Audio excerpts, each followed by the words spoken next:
Allez papy, c'est le retour. Ça fait une éternité que t'as pas fait de vidéo. Ils savent pas où t'es passé. Donc va falloir remettre le pied à l'étrier tout de suite. L'intro, salut les petits potes. Et t'enchaînes. Tes conseils, les erreurs, là là là. Et allez, c'est parti. Motivé.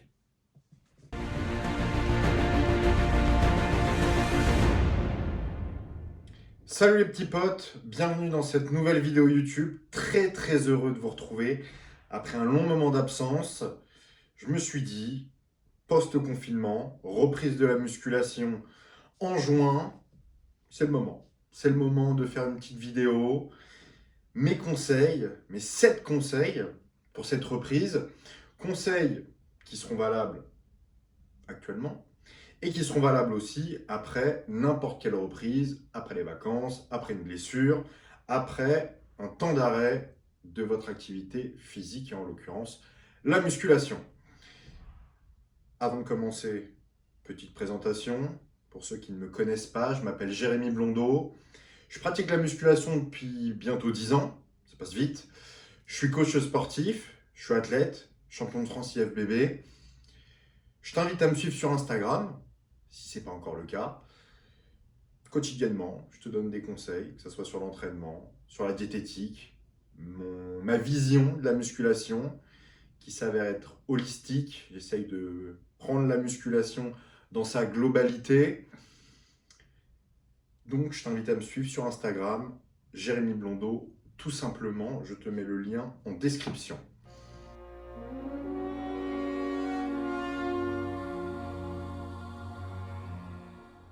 Un maître mot avant d'attaquer les conseils, l'adaptation. Super important ce mot, ça fait 10 ans que je m'adapte et ça fait 10 ans que ça marche plutôt pas mal. Important car l'adaptation, et je vais commencer avec une citation, celui qui réussit n'est pas celui qui fait les choses parfaitement, mais celui qui s'adapte au changement. Si tu comprends ça, tu seras un caméléon. Ça fait rêver d'être un caméléon. Oui, ça fait rêver. Car le parfait n'existe pas. Le parfait, c'est quelque chose d'utopique, on nous bassine avec ça, on nous le sert à toutes les sauces, mais ça n'existe pas. Être parfait, c'est viser juste sur le moment présent. C'est ça être parfait. Mais le parfait d'aujourd'hui n'est pas le parfait d'hier, ni le parfait de demain. Être parfait, c'est réussir à parfaitement s'adapter. Donc ça, c'est super parce que si tu arrives à t'adapter, tu seras dans des conditions optimales, quelle que soit la situation, quels que soient les événements. La preuve avec cette crise sanitaire qui nous est tombée sur le coin de la tête du jour au lendemain et qui a bouleversé le monde. Donc, je te prends un exemple. Le samedi, avant le début du confinement, j'ai senti qu'on allait être enfermé pendant un petit moment. Tout de suite, je suis allé chercher un TRX, je suis allé chercher des haltères, des élastiques, car je savais que pendant un long moment, je ne pourrais pas m'entraîner. Donc tout de suite, action-réaction. Et c'était la décision parfaite sur ce moment, car durant ce confinement, je me suis entraîné absolument tous les jours. Donc, j'ai su m'adapter sur le moment, et la preuve, ça a été une décision parfaite. C'est important aussi parce que, comme je te disais, j'ai une vision holistique des choses. Et avoir cette vision holistique, donc l'holisme, c'est de prendre un sujet dans sa globalité, d'essayer d'avoir un sujet qui a multiples facettes et de comprendre les mécanismes avec ces multiples facettes. Et ça va être super important parce que si tu arrives à prendre un peu de chaque vision, tu vas augmenter et tu vas avoir un bagage et une expérience qui va te servir partout et surtout en musculation. Car la musculation, c'est quelque chose c'est une quête infinie, comme je le répète souvent, et il y aura de multiples changements. Donc si tu restes dans cette vision préétablie ou une vision qui est trop fermée, trop monothéiste, avec des croyances qui sont vraiment établies, des affirmations, Le problème, c'est qu'il y a un moment, un carré ne peut pas rentrer dans un rond. Et tu seras, tôt ou tard, peut-être que c'est le cas, peut-être que ça a été le cas, peut-être pas encore, mais tôt ou tard, je t'assure, tu seras devant ce rond et toi, bah, tu auras cette vision carrée et ça ne marchera pas. Donc, avoir une vision plus, plus souple, plus tolérante, ça va te permettre d'être comme une pâte à modeler, d'être malléable et de rentrer dans n'importe quelle forme. Voilà. Ce que je te propose est d'être un caméléon, d'être une pâte à modeler. C'est super.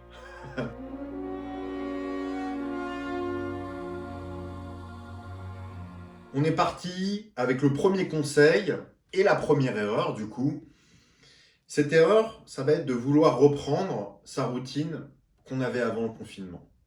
Ça fait 2 mois, voire 3, qu'on ne s'est pas entraîné, qu'on n'a pas touché de barre, à part pour ceux qui avaient un home gym, mais du coup, pour eux, il n'y a pas de reprise. J'aurais bien voulu être à votre place durant ces 2 mois, mais ce n'est pas le cas. Je me suis entraîné avec des élastiques dans mon salon. C'était génial. Donc, 2 mois qu'on ne s'est pas entraîné, ne pas vouloir reprendre sa routine avec le même volume d'entraînement, la même intensité. Voilà, ne pas rester fermé dans ce cadre d'antan, car la seule chose qu'on va réussir à faire, c'est se blesser. D'une, c'est se blesser. De deux, c'est de vouloir être en sur-régime. Et quoi qu'il arrive, ça c'est quelque chose qu'il faut aussi comprendre et tout de suite assimiler. Il faut réussir à être équilibré. Être dans l'extrême ne marche qu'un temps. Il faut, si on est dans une période de sur-régime, forcément derrière, il va falloir un temps de repos qui sera supérieur à la normale. Donc, il va falloir être cohérent dans cette reprise, reprendre de manière progressive, en réaugmentant l'intensité de manière crescendo, quitte à faire moins de séances qu'avant, 3, 4, si on en faisait 6 par exemple. Pourquoi pas faire du full body pour la première, la deuxième semaine. Voilà, avoir une réelle phase de reprise. Ça, c'est super important. De toute façon, les salles, notamment je pense au Basic Fit, au Fitness Park, vont appliquer des règles. Donc, quoi qu'il arrive, tu seras obligé de t'adapter. Tu n'auras pas le choix. Donc, ça rejoint ce que je te disais sur cette introduction avec cette adaptation. Là, ça t'est imposé. Tu auras 1 heure pour t'entraîner. Donc, si tu restes dans ta routine d'avant et que tu t'entraînais 1 heure et demie, ça ne peut pas coller. Donc, il va falloir aménager ça, réduire le volume d'entraînement, réduire l'intensité, quitte à réduire les temps de repos. Ça peut être, voilà, c'est une histoire d'équilibre, une histoire de vase communicant. Tu mets un petit peu moins d'intensité, mais tu réduis le temps de repos, ça te réduit le temps de ta séance. C'est une option. Donc, premier conseil, ne pas reprendre sa routine d'avant, ne pas rester figé sur ce modèle qu'on avait ou qu'on a créé au fil des années.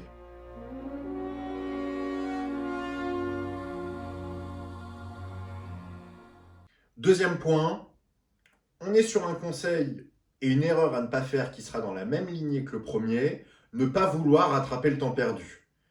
C'est pareil, dès qu'on a eu un arrêt, on va être dans cette optique, plus rien ne peut m'arrêter, je suis inarrêtable, maintenant je mets les bouchées doubles. Et bah non. Bah non, parce que on ne peut pas rattraper le temps perdu. Je vais te rassurer, le physique que tu avais, le niveau que tu avais, tu vas le retrouver. Ne t'inquiète pas, tout va bien se passer, tu vas le retrouver, tôt ou tard. Il suffit juste de reprendre ton activité.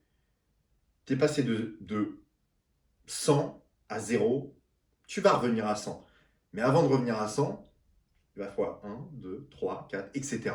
Donc, ça, c'était une phrase de Samuel Eto'o, le footballeur, qui disait « Quand tu es mené 1-0, avant de vouloir gagner, il faut égaliser. » C'est exactement pareil. Avant de vouloir retrouver ton niveau d'avant, il va falloir passer par une phase, comme je te disais, de reprise. Donc, vouloir rattraper le temps perdu, ça grille des étapes. En tant que coach, on me dit tout le temps, je veux maigrir vite, je veux prendre du muscle rapidement. ça, c'est pas possible. Ce n'est pas possible, le rapide n'existe pas. On est dans un phénomène de croissance, en l'occurrence de croissance musculaire, et de mise en place d'habitudes. Tout ça met du temps, tout ça demande une adaptation, et donc on ne peut pas aller vite. Je sais qu'on est dans une société où tout va très très vite, où on passe de la 3G à la 5G en quelques années, que voilà, tout va très très vite.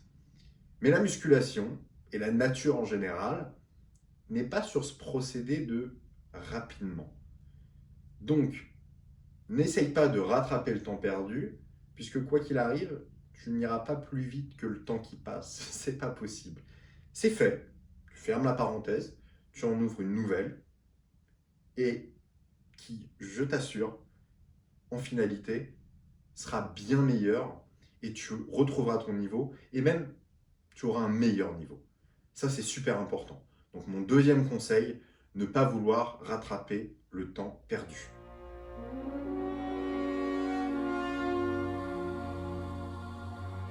Troisième conseil, et troisième erreur, qui va suivre toujours cette lignée avec le fait de ne plus vouloir se reposer.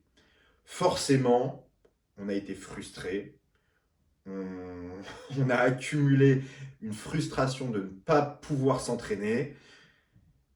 Je me suis entraîné 55 entraînements sur 55 jours. Donc là, pour le coup, en confinement, je ne me suis pas reposé. Mais parce que l'intensité et parce que mes entraînements n'étaient pas aussi durs que lorsque je suis à la salle. Sauf que là, on sera à la salle. Donc même si on s'entraîne qu'une heure, on restera dans quelque chose qui sera extrêmement productif et qui sera éprouvant pour le corps et qui demandera du repos. Je te rappelle que la progression réside sur ces trois piliers qui sont l'entraînement, la nutrition et ton hygiène de vie, le repos. S'il manque un de ces trois piliers, il n'y a pas de progression. Donc, l'alimentation, on y viendra juste après, il va falloir la retrouver. L'entraînement, tu vas le retrouver. Et le repos, il va falloir le garder. Parce que si tu pars dans cette idée de je m'entraîne, je m'entraîne, je m'entraîne, je m'entraîne, il n'y a pas de surcompensation. L'équation est très simple. Tu t'entraînes, cela crée un stress. L'alimentation va apporter des nutriments pour avoir un surplus, pour créer de la matière. Et le repos va permettre de surcompenser.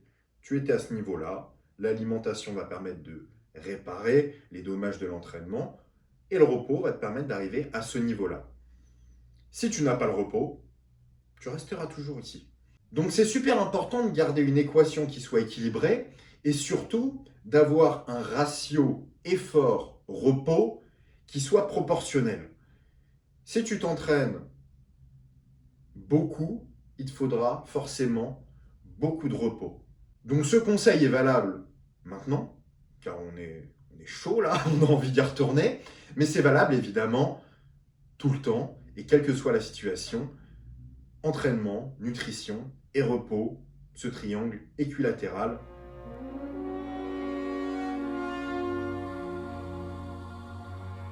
On enchaîne avec le quatrième point, vouloir faire passer la charge avant la technique d'exécution. Grossière erreur que je vois depuis 10 ans, tout simplement. Cette manie de vouloir travailler ses muscles avec son ego, ça ne fonctionne pas.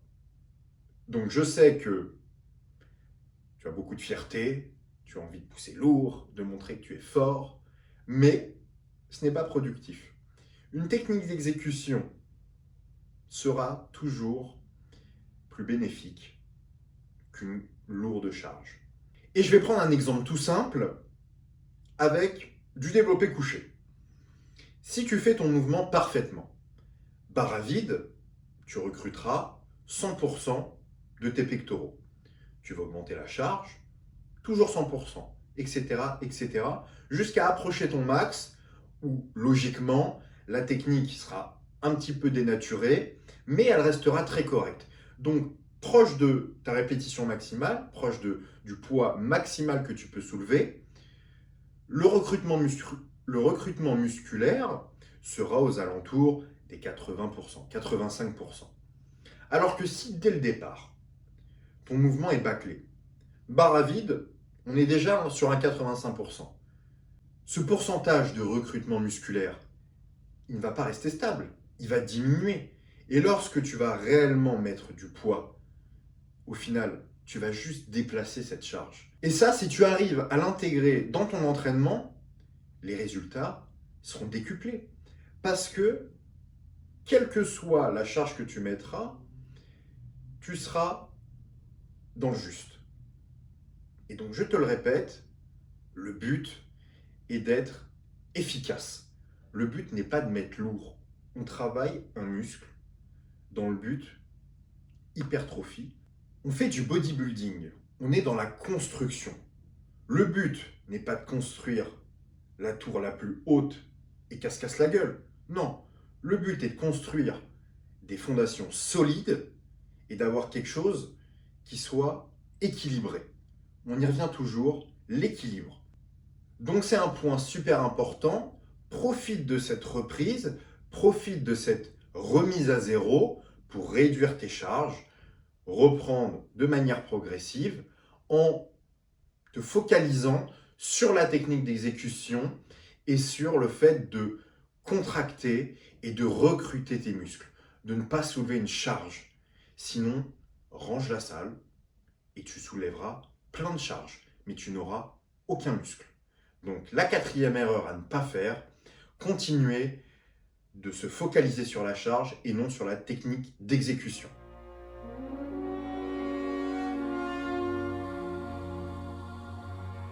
Cinquième point, reprise de la diète. Bien évidemment, reprise de l'entraînement, reprise de la diète. On est toujours avec ce triangle, l'entraînement, la diète. On y vient tout de suite. Pendant le confinement, j'ai lu des articles comme quoi les Français avaient pris 2,5 kg de moyenne. Personnellement, j'en ai perdu 2.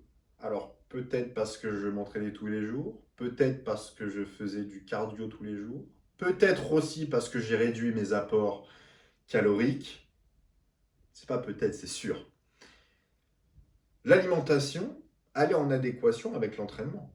Si vous entraînez très dur, beaucoup et de manière très intense, forcément, votre apport en calories, il sera élevé. Mais si votre activité physique est réduite, il faut l'adapter en fonction. Donc, reprise de la diète, mais reprise, pareil, en douceur. On ne va pas reprendre une diète de prise de masse à 5000 calories, non. On reprend petit à petit, on réaugmente son apport calorique de manière graduelle. On voit le poids sur la balance, qui n'est pas du tout un indicateur fiable si on le prend tout seul, le visuel aussi. Mais voilà, on verra en tout cas avec le poids sur la balance comment on évolue et s'il faudra réaugmenter un petit peu les quantités ou au contraire si on a visé un petit peu trop haut. Fin du confinement, reprise d'une routine avec la préparation de ses repas, la reprise de son plan alimentaire de manière progressive pour optimiser ses résultats et pour reprendre ses habitudes qui nous ont tant manqué pendant ces 2 derniers mois. Le cinquième point, reprise de la diète, bien évidemment.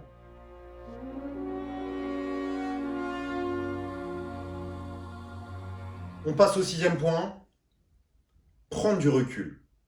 Alors là, on va être sur un conseil et on va être sur quelque chose d'un petit peu plus mental, d'un petit peu plus profond.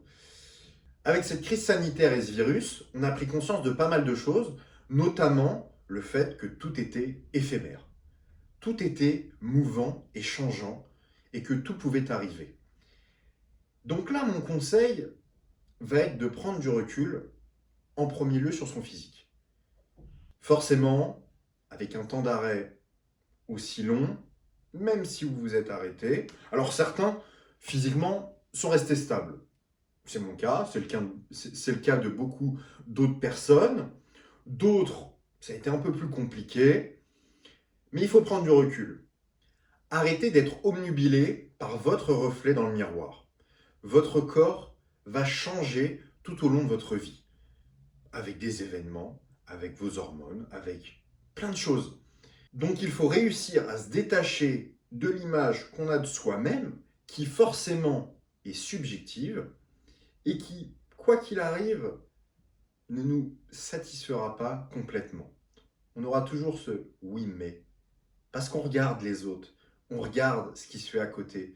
Et maintenant avec les réseaux sociaux, on est noyé par une tonne d'images, par une tonne d'informations. Donc prendre du recul là-dessus, profiter de la vie, profiter des moments avec ses proches, prendre des nouvelles de ses proches et comprendre qu'il n'y a pas que le physique dans la vie, il y a plein d'autres choses. On peut se faire plaisir de plein de manières différentes et surtout, on peut aussi découvrir plein d'autres activités dans lesquelles on ne pensait pas se passionner.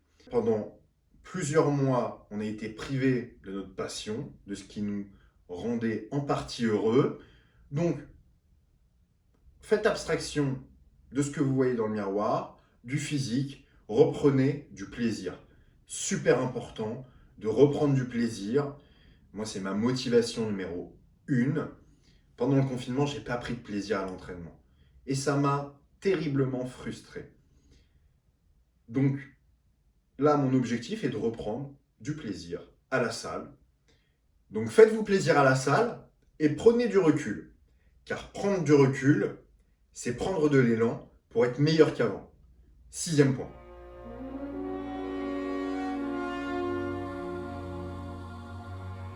Septième point, qui va être avant tout une piqûre de rappel, crise sanitaire oblige, il y aura des restrictions en salle.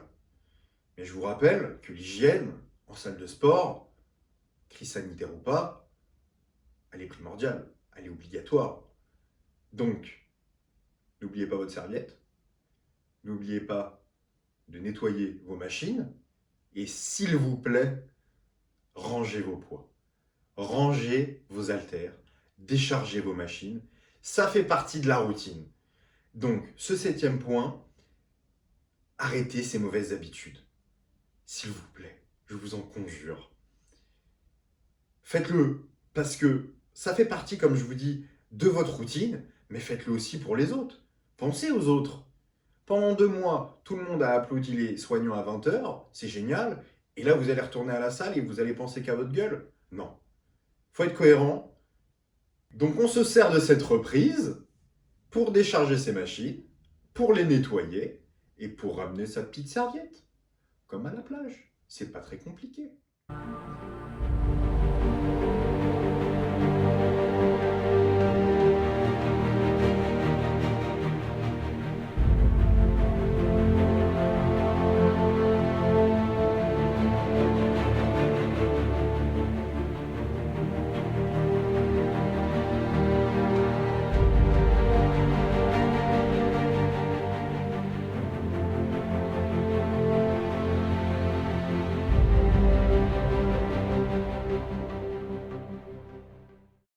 C'était mes 7 conseils et les erreurs à ne pas faire pour cette reprise post-confinement. Je t'invite à t'abonner à ma chaîne, à liker la vidéo si tu l'as appréciée, et à me dire en commentaire si tu t'es entraîné ou pas durant ce confinement. Je pourrais t'aider en te disant quelle option sera la meilleure pour cette reprise. On se retrouve bientôt pour de nouvelles vidéos. Force et honneur.